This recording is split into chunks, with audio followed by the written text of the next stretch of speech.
Josh Jacobs is primed to have a monster day against the Cincinnati Bengals, but can Saquon Barkley get back on track? We reveal our fantasy running back rankings for Week 6 on today's episode of Locked On Fantasy Football.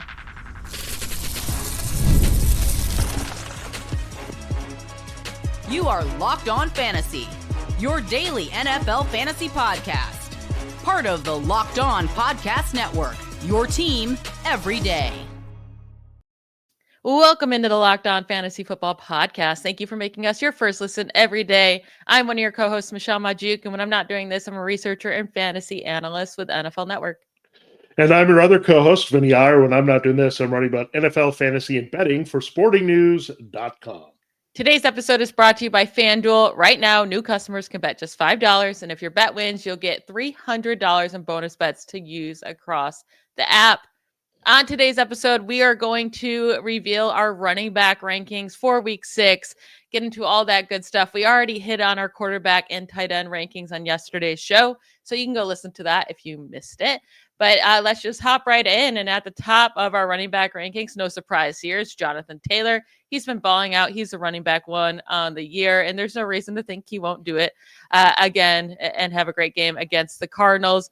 Now, my running backs 2, 3, and 4, Christian McCaffrey, Bijan Robinson, James Cook, and then at 5, I have Jahmyr Gibbs, with 6 being Josh Jacobs. But at number 2, you have Josh Jacobs up there. And I honestly love it because this Bengals matchup is just absolutely delicious. The Bengals are giving up the most points per game to the running back position this season. Yeah, and we saw David Montgomery and Jahmyr Gibbs do what they do last week against the Bengals. They both scored in the same game. Josh Jacobs tends to get both of those touchdowns in the same game. He's also a relentless power runner. If you look at the way Montgomery scored, it was a power run. You look at Jahmyr Gibbs, he was carrying guys into the end zone. So the style of Jacobs also fits well with what the Bengals do not do well. And the Packers have had a bye week, so they could just go with him. He's going to be well rested, ready to run, see the big load here. So I do like Josh Jacobs quite a bit this week. And yeah, the Bengals, look, tight ends, running backs, I feel like that's the team that you do it against quite a bit this year. I mean, they're weak in the middle. That's what's leading to all this. So Jacobs, I think, will have a huge week, and I can't see any scenario where he doesn't at least score once and have 100 yards. Yeah, I'm with you there. Now, your running back 3 is Saquon Barkley, which you did not hear me name him in my top 6. And he actually doesn't come onto my rankings until running back 10 this week against the Giants. But last week was an issue, right? He only had 6 carries all game long. Doesn't make sense whatsoever. The team was up 17-3 in the second half. He should have been being fed the ball. Now he had the long receiving touchdown, so it wasn't like a terrible fantasy day. But when I say can he bounce back, it means bounce back to last year, right? Because we keep ranking him high. This is the first time I've ranked him outside probably the top 5 this year. But he's currently the running back 11 in average scoring at just 14.4 points per game in half PPR. So he's not doing what Jonathan Taylor and Bijan Robinson and Christian McCaffrey are doing, all scoring at least 20 points per game. He doesn't have a single game over 16 fantasy points. The Eagles' offensive line is pretty banged up, and now with Landon Dickerson expected to be out multiple weeks too, adding to it. However, this is a revenge game, right, for Saquon Barkley against the Giants, and apparently this offense is like meeting with A.J. Brown and Jalen Hurts and Barkley. So like maybe they get it together, but does he get back to what he was doing last year where he was, putting up big games? Yeah, I don't think you're going to get the Saquon Barkley of last year. So get it out of your head. You're not going to get 125 rushing yards per game. The touchdowns are actually pretty close because he's scoring a little bit through the air. It was actually his first touchdown there, but last week as a receiver, but he has been scoring almost a few touchdowns off. I think he was at going to be 16 or so last year. Then he has like 13 pace right now. So not too far off what he's doing, but the big drop off, he had 5.8 yards per carry last year, 3.2 this year. He's not seeing nearly the same volume. His carries have dropped from 21.5 to 16.5. So that's significant. That's a 25% drop or a little bit more than that going into these games. They forgot to run him in the second half of last week, but their interior offensive line is stunk. I'm just going to say that with Landon Dickerson and Tyler Steen and Cam Judkins, these guys have been below average blockers. They're really going to the outside, but that doesn't help you when you're trying to pound the ball and take care of it and build leads. Now, luckily, his receiving usage is up because they're desperate to get him going and get him into the open field. So that's helped, and that really saved his day. That 147-yard touchdown really went from a terrible day to a very acceptable day with Saquon Barkley, but still not what you drafted. But we said buyer beware. This guy almost touched the ball 500 times over 20 games. 16 in the regular season, took week 18 off, 4 playoff games. That is a massive workload, folks, for anybody. And all the 2,000-yard guys, I mean, we've seen it with Chris Johnson. He dropped 1,300 yards. We saw it with Adrian Peterson. He dropped to 1,300 yards rushing. So, look, we want Saquon to push back up there. He's actually set to get less than 1,000 yards rushing this year at this rate, at like 54 yards per game. So bump that up to like 75, 80. We'll be happy there. Keep scoring. Get a little bit more receiving work. So we want the touches to be around 20, and that's when you get Saquon Barkley to be a sweet spot. But, again, this is why we didn't like him that high to just repeat last year's. It's never going to happen. It never happens in fantasy. So, again, let's hope he gets like 6 or 7 here at the running back, which he can't do in the Giants matchup. If you can't get going against the Giants, I don't know what to say. To finish up your top 6 here, you got Bijan Robinson at 4 after Barkley, then Christian McCaffrey at 5, Jahmyr Gibbs at 6. For your RB7, you have Ashton Jeanty going up against the Titans. I have Jeanty at 12. I may end up moving him up a bit because his matchup is fantastic. Titans giving up the 3rd most points per game to running backs this year. It should be a close game, meaning he should get a lot of usage. And last week, he was way more involved in the passing game, which was great to see. 7 targets.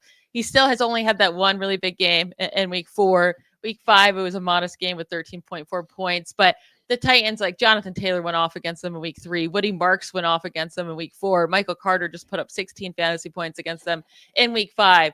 There's no reason Jeanty can't do his thing in this game. So I like your ranking of him at RB7 this week. Yeah. In reality, all 3 Cardinals running backs should have scored last week. DeMarcado drops the ball near the goal line, but Carter scored. Bam Knight scored. DeMarcado still had a big receiving play in that game. Jeanty has done some damage as a receiver of late. He had a couple touchdowns a couple weeks ago, and then he's become a bigger factor with the targets, as Michelle mentioned. So, again, the Titans stink against the run, and they actually could be playing from ahead, which doesn't happen often for the Raiders at 1-4 because they're playing the Titans, who always play from behind. Even last week, They had to come back from a crazy deficit there, improbable comeback because of the DeMarcado fumble that even allowed that to happen. So, again, Jeanty should go off in this game. They got to lean on Jeanty more. They've talked about being run heavy. Maybe when Geno Smith is throwing multiple interceptions a game, that's an idea to say, let's run the ball as much as we can and see what we can do with it. So I think Jeanty becomes the overcorrection, the bread and butter here for Pete Carroll this week. Now, I have Kyren Williams at 7. He's against the Ravens, an amazing matchup, allowing the 2nd most points to running backs this year, and he just balled out last week against the 49ers. You have him a little bit lower at 12, but you're not, you're playing Kyren Williams no matter what. Javonte Williams also I have at 8. He's not stopping. He's been consistent. So love him there. You have him at 11. And then Quinshon Judkins is who I want to get to here against the Steelers. I have him at running back 9. You have him at running back 10. So both of us have him ranked top 10. You have Devon Achane and James Cook right ahead of him at 8 and 9. But I mean, Judkins is getting so much work. 25 touches and 24 touches the last 2 weeks. Even the week prior to that, he had 18 carries. He's everything in this backfield. He's everything to this offense, and he's looking great. Last week, he didn't get the touchdown, so it wasn't like a big, it was just 13.3 points and half PPR, but still, he's the running back 12 in points per game on the season right now. And I think that the Steelers are middle of the pack against running backs. I think he gets it done in this matchup. Yeah, he is their entire offense. The Steelers probably going to have a lead in this one at some point. They should take care of business, although the spread is closer than we think. I think it was around 5 points when it started. Might have gone this way or that way. So I'm not expecting the Steelers to totally pull away from this. And the Browns are going to stick with the run as long as they can because it sets up and makes Dylan Gabriel comfortable. There's no more looking over his shoulder to Joe Flacco. He's not there anymore. He's now at the Bengals. So Gabriel has this job. Gabriel's going to protect the ball. He's going to help Judkins move it as much as he can. So Judkins is an automatic plug and play. And with his production, it's more looking like RB1 than RB2, folks. I think he's going to stick in the top 12 as long as he gets this volume, and the Browns continue to give him good chunk runs in the blocking area. That closes out our top 10 running backs. We're going to get to the rest of our running back rankings, including my guy at number 11, Breece Hall, which you have lower this week. But that's just going with our trend of you having Jets players ranked much lower than I do. So we will get to that plus the rest of our running back rankings right after a quick break. All right, this episode of Locked On Fantasy Football is brought to you by FanDuel Sportsbook. The NFL season is here. Well, it's well more than here. It's into week 6, and FanDuel has an offer you don't want to miss, starting with the Giants-Eagles matchup there to kick it off in week 6 on Thursday night. Right now, new customers can bet just $5 and get $300 in bonus bets if you win. That's right. Pick a bet, put down $5, and if it hits, you'll unlock $300 in bonus bets to use across the app. With FanDuel, whether you're a casual fan or love diving into stats, it makes the game day experience so much better. It makes football even more exciting. We got a little something riding in on the action, starting with Thursday night. So what are you waiting for? Visit FanDuel.com to download the FanDuel app today and get started. Again, that's FanDuel.com to get in on the FanDuel Sportsbook app today and get started with that special. All right, Michelle, it is time to continue looking at running back rankings as we creep out of the top 10/top 12. Let's look at Breece Hall. I am at 19 this week against the Broncos. This is in London, so it's not a home game either way. You got him a little bit higher. Look, Breece Hall rebounded from some issues last week, a fumble, got hurt early to produce pretty well from scrimmage in the matchup against the Cowboys. Now, what do you like about him in Denver? I'm just a little bit worried. I just think the Jets are such a wreck that I'm afraid the Broncos defense could just annihilate them this week.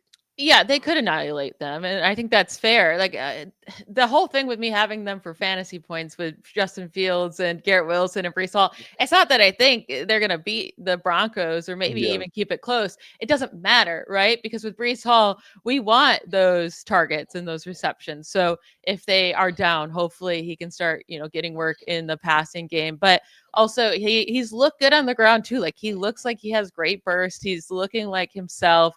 And again, we don't have to worry about Braylon Allen if they do get close to the end zone ever and give him a scoring opportunity. But he was a running back 13 in fantasy points last week with, like you said, the fumble, getting a little bit banged up, and without scoring a touchdown. So that I have him at a running back 11.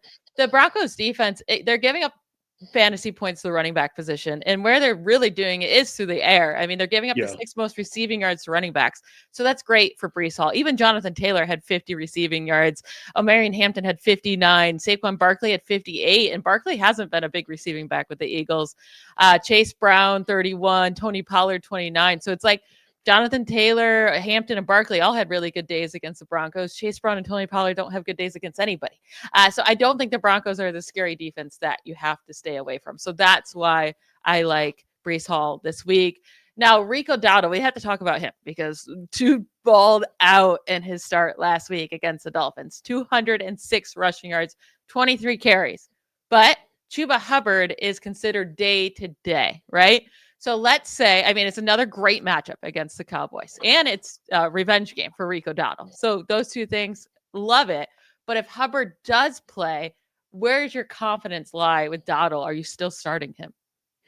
Yeah, I think I would still start him. If Hubbard plays, I think it's going to be like, oh, Hubbard is week to week. Wait, my backup just ran for 200 yards. Wait, can you upgrade me to day? I'm feeling a little bit better. I want to be out there. Like he noticed what happened too.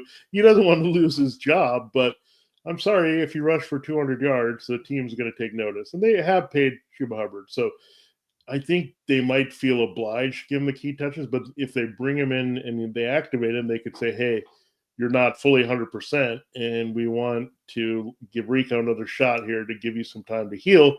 Because, look, I think we can move the ball and run the ball well with Rico. He's got a little extra motivation this week. He's already put the Cowboys on notice that they should have kept him. look, the Cowboys are not sad. They got Javonte Williams, and he's producing like anything. So, look, Dowdle is going to be motivated for 1 week. This might be the only other time that you can feel confident using him if Hubbard is closer to 100% going forward, because they're totally not going to go away from Hubbard. You can't expect that from the Panthers. Then it would be justifying that they should have paid him. Yeah, I mean, if Hubbard's out, we love Rico Dowdle this week. We both have him running back 13. I probably would even move him up a spot or two if Hubbard's definitely out. If Hubbard's there, I got to move him down into the lower teens, but I still think he's a playable guy for sure as a low-end RB2 flex play. But now what about Bill Krosky-Merritt moving forward? Can we trust him? He had his big breakout game in week 5, scoring 26 fantasy points. Now, he did get into the end zone twice. That's not something you could just expect every week. And he did play a career high 50% of snaps. It's great to see because that was like stuck at the low 30%, but it's still only 50% and, only getting 2 targets. I have him as running back 21. So definitely like he's a playable dude. You have him at RB 15. So you're higher against the Bears. Bears are a really good matchup for running backs this year, allowing the 4th most points per game to the position. Just what are your thoughts on him overall? Yeah, I think the return of Jane Daniels had a big part in Bill getting better. I think this is the offense they envisioned here with Jane Daniels kind of spreading the ball around horizontally. Here right now, vertically, they're a little bit challenged without Terry McLaurin, but they can spread it around and open up the running game a little bit for Krosky-Merritt with being able to have multiple receivers on the field, split it with tight ends and receivers. So I think it's a good spot for him. I think you're just going to be more productive overall if you're a running back, if your quarterback can soak you to lead or at least keep you even. And now we have a case with Daniels who can do that. So I really like Daniels this week. We talked about it a lot. The Bears defense stinks overall. I know the Cowboys struggled with it, but that's before Dak got on his heater. So again, I'm totally fine with playing JCM as a solid RB2 this week after his breakout game. I like it. At 14, we had J.K. Dobbins. I skipped over him against the Jets. Good matchup. He just keeps scoring touchdowns. Gotta love him. At 15, again, you had JCM. At 16, Travis Etienne. We're pretty similar on him. I'm at 17. Tony Pollard, you just keep sticking with him. You have him at your running back 17. I'm lower at running back 27. That's just a kind of like a weekly occurrence with us to be different on him. But one guy we are the same on, but Derrick Henry, what do you do with him? Because I don't even know if we have him low enough. You have him at 18. I have him at 19. Really tough matchup against the Rams, allowing the 2nd fewest points per game to running backs this year. They have yet to allow a running back to score a rushing touchdown. They're the only team that hasn't allowed a running back to score a rushing touchdown. And since week 2, right? You had that big week 1 performance, but from weeks 2 through 5, Derrick Henry is the running back 40. He's averaging 7.2 fantasy points per game, averaging just 3.2 yards per carry, and has just 2 rushing touchdowns over that span. His running back his 7.2 points per game is the same as Chase Brown, who we have all decided we are happy to sit, right? Mm-hmm. So why are we not happy to sit Derrick Henry when we're happy to sit Chase Brown? I just don't think there's a lot out there, Michelle. You just hope for the touchdown from him at this point. Right now, he's like a less glorified version of Quinshon Judkins. The Ravens are going to trail. He's going to get the volume, but he's going to slow down. So talk about the Eagles. I think the harmony is all off, right? When Saquon Barkley can't run for chunks, you're not drawing people in. You don't have the play action. You don't have the same ability to open up the passing game. Therefore, A.J. Brown and Devonta Smith are hurt, and A.J. Brown and Devonta Smith are not stretching the field. Therefore, people are being able to come up and stop Barkley with confidence. The same thing's going on with here. You don't have to worry about Lamar Jackson's running. You don't have to worry about the Ravens playing with a lead at this point. They're going to be in a big hole. Derrick Henry doesn't catch passes. That's the Justice Hill role in this offense when they're trailing. So how do you make up these points when you don't have the running help, your offensive line is struggling, your defense is bad, and you're not having receptions? Basically, you're down to a touchdown. Yeah. And look, we got lucky with him last week. If you had him, the Rams, as you mentioned, do not give up touchdowns on the ground. So, look, it's just a name that you're kind of stuck playing. I mean, you drafted him as a top 5 running back in fantasy. You got to hope he's a top 20 somehow with enough work. So it just stinks. Like you didn't expect Lamar to go down. You didn't expect the Ravens defense to be broken down this way, but you just had to be adjusting to the situation, be wary that he's not an automatic play. If you've got some options, dare I say like a Hassan Haskins, you've added off the waiver wire, or a Dowdle, or somebody here, you might want to pivot here from Derrick Henry, but it has to be someone really that you can justify playing over DH this week. Yeah, maybe like if you had Bill, on the bench, Krosky Yeah. Merritt, or definitely Rico Dotto. I don't think I could go as far as Haskins, but because you don't know, we're going to talk about that. We don't know if it's going to be Vidal or Haskins. We'll get to that later on in the show for who's going to be the next man up with the Chargers. But to finish off our top 20 here, you have David Montgomery at 20. I'll say you also have Kenneth Walker right behind him at 21. I want to talk about both of those guys. I have Montgomery at 20, Walker at 23. They're both stuck in like 50-50 splits, right? Or close enough to that. Who do you trust more in week 6? Is it Montgomery against the Chiefs or Walker against the Jaguars? I think I'm choosing David Montgomery. I mean, we both have him ranked higher than Walker. Yours is back to back. But the Chiefs are actually middle of the pack against running backs this year. They're not that scary run defense like they were last year, allowing 4.9 yards per carry actually to the position. Well, the Jaguars have been a little bit better than the Chiefs, and then in run defense. And then also just Walker, when Charbonnet is playing, he's just really not getting it done in fantasy points, averaging 10.7 fantasy points per game. He's been out-snapped by Charbonnet in the 4 games they played together. Charbonnet's getting pretty much all the red zone snaps, and he's gotten all the goal line carries in the games they've played together. So I trust Montgomery more, even though I think Walker is playable. His ceiling's just not high with Charbonnet out there. Yeah, you're absolutely right. I mean, Charbonnet basically comes in and steals a touchdown, and Walker is not exactly catching passes. They really don't use their backs as much as we would like in the pass game anyway, which also limits the value of both players, where you're a little bit touchdown dependent with Charbonnet. And maybe that's the same way with Walker. At least you can compile some yards. But Dave Montgomery, look, he's throwing touchdowns now too. He was an old high school quarterback, went to Cincinnati. He was able to throw a touchdown as well as run for one. Look, the game, I think it's not, now we're not just going home and away. It's going to matchup that's big, right? Dave Montgomery's going to show up in those matchups and come through. And Dave Montgomery, remember when he saw the Chiefs in that opener a couple years ago, he ran well against them, set the tone for the entire Lions season. So he just looks good, by the way. And I think he just looks better, a little bit more explosive now than Kenneth Walker. So yeah, definitely we're going that direction. And look, I think there's going to be a cap with David Montgomery, but it's higher than a lot of number 2 backs usually get. Yeah, absolutely. All right, we're going to get to the rest of our running back rankings, more of like flex running back plays, right? We're going to give you some options, who we think is better than others that you can plug into your flex, or if you're in a desperate need for a running back 2 this week. We'll get to that right after a quick break.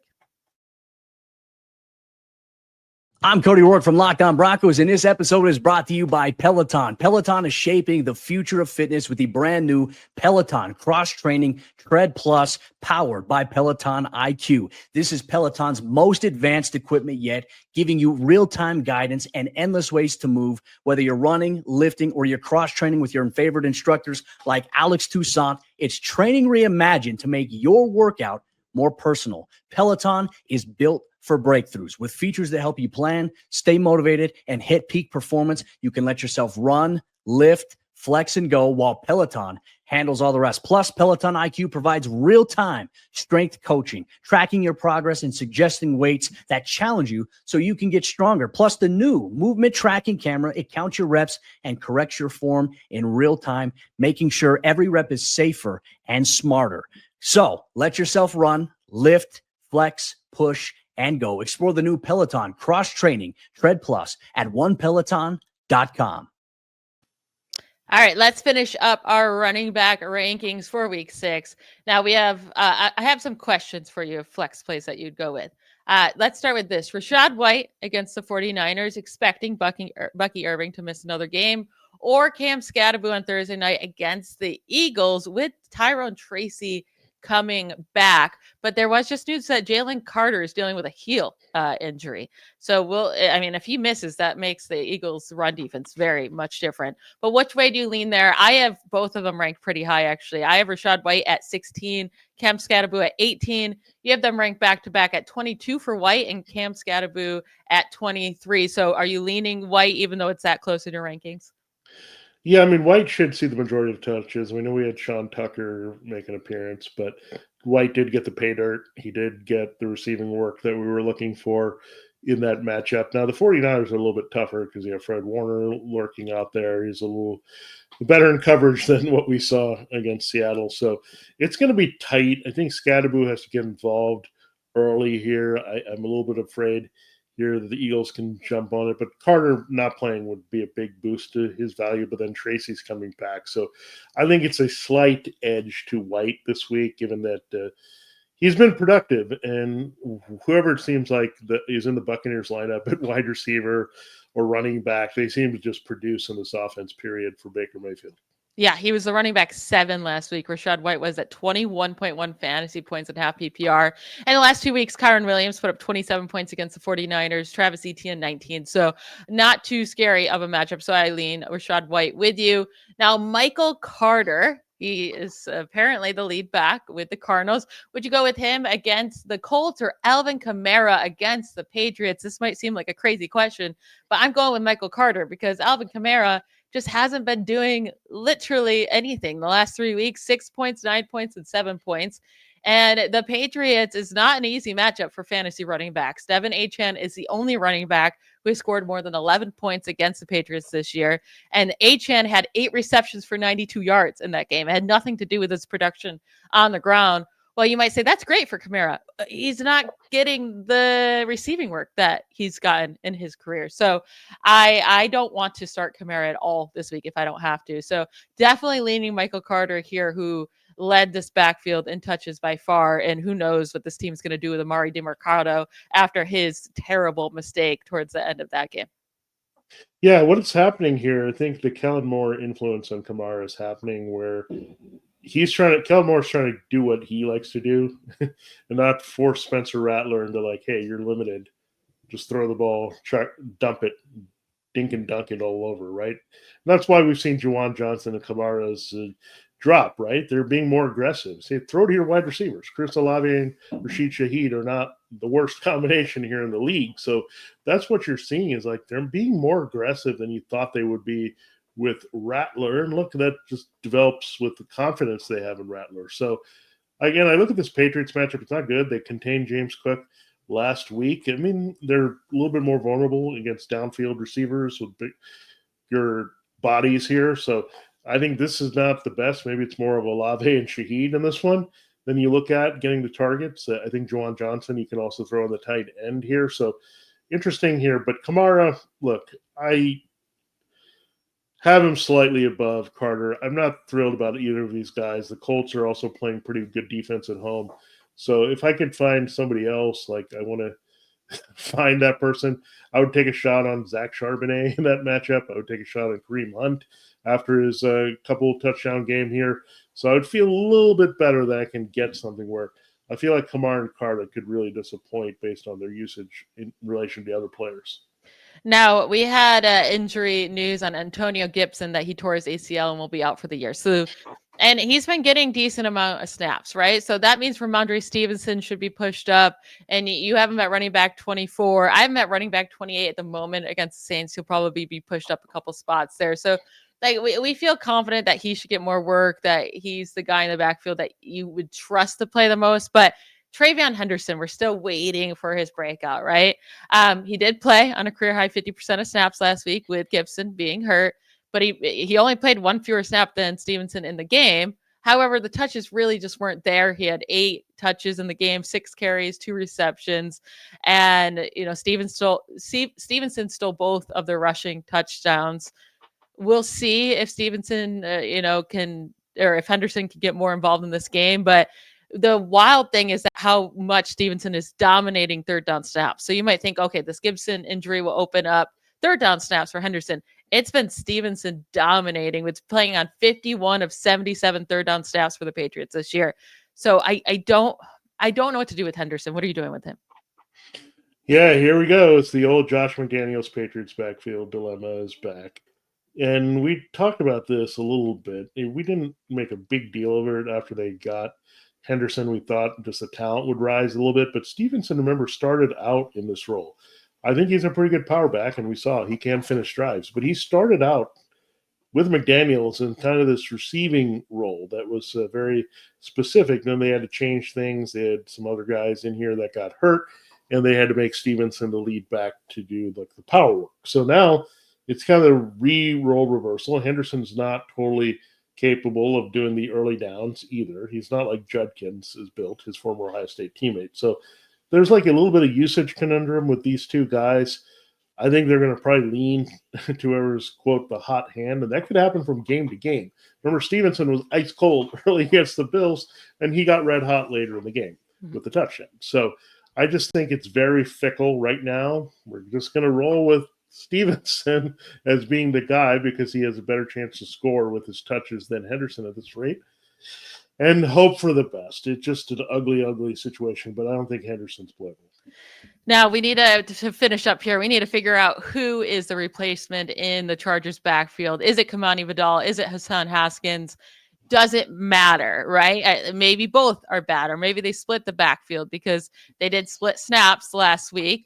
Now, in the second half of last week, Vidal played on more snaps than Haskins and had more opportunities, but and had all 4 red zone snaps too in the second half with the goal line carry. So I do think that's telling, but neither have been good throughout their careers, right? They've both been pretty bad running backs, and the team did sign Nyheim Hines to the practice squad. So watch out. If he gets brought up and activated, I do think it could be Nyheim Hines who takes over this backfield. The reason why it matters is because they're playing the Dolphins, right? And the Dolphins have allowed all 5 starting running backs that face them this year to have at least 98 scrimmage yards. 4 of the 5 had over 110 yards. We just saw Rico Dowdle go for 234 yards last week, and 3 of the 5 scored at least 19 fantasy points, while all of them had over 11 fantasy points. So someone should do good in this backfield. It's just picking who. I'm going with Vidal. I can't really give you many reasons why. That's the guy I'm going with. Who are you going with in this backfield? Yeah, here's the trick. If it's a closer game, I think it's going to be Vidal. If it's a blowout and the Chargers are really taking it to the Dolphins, I think it's going to be Haskins because he's the downhill runner. Look, I just need to go to who's coaching this team, Jim Harbaugh and Jesse Minter on the defensive side. Where are they going to most likely go? To someone they know, and Hassan Haskins is someone they know from his days at Michigan. So, again, that's where I think Harbaugh is going to side here. I think Vidal is a good player, and they're going to get him some touches here in this backfield. But I think he's more of the change of pace guy. Haskins is more of the downfield guy. They trust him to kind of close out games with power running a little bit more. So, again, that's a tricky thing here. The game script might depend or determine who's going to be the better back of these two. So I'm a little concerned about that, but I'm taking a shot on Haskins. I don't have a lot of options here. Plus, Dowdle and White tell you, hey, if somebody plays backup running back, get them in there because you never know what's going to happen. Very true. All right, that will be it for today's episode. I want to thank you all for making Locked On Fantasy Football your first listen every day. We'll be back tomorrow to talk through our wide receiver rankings. Don't miss it. Have a great night. Bye, y'all.